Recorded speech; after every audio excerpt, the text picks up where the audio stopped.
tayo ngayon sa Myeongdong. Parang night market sa atin sa Pilipinas. Meron kayong proben dito.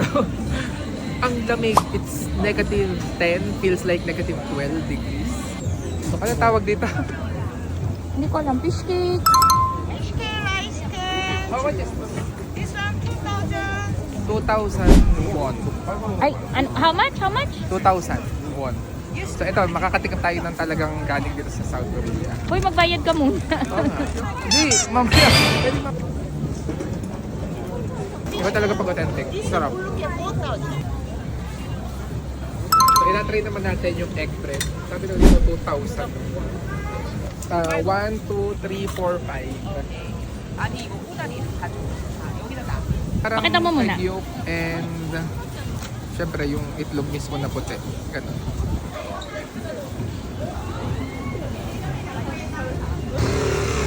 Parang nating fresh out. What? Pero masarap yung sa ilalim niya. Pero parang pancake na egg, gano'n. Pero masarap din. We're gonna try yung steak nila. Nakalagay din sa steak na I won't take any man. So let's try kung sulit pa yung lasa niya.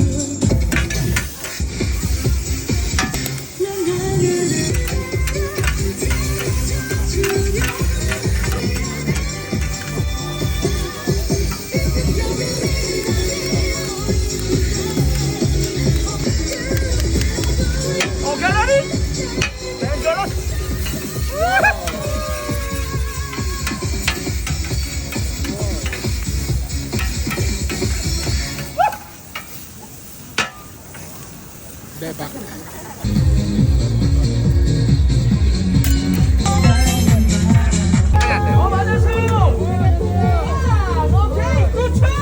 Ang lambot. Parang wagyu. Melt in your mouth. Sarap. One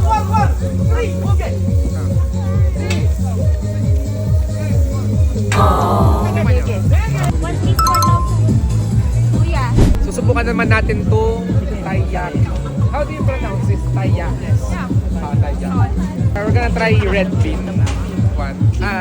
What's your flavor? Panood ko to sa mga K-drama yun na kinakain nila. Curious ako sa taste kung anong lasa ba.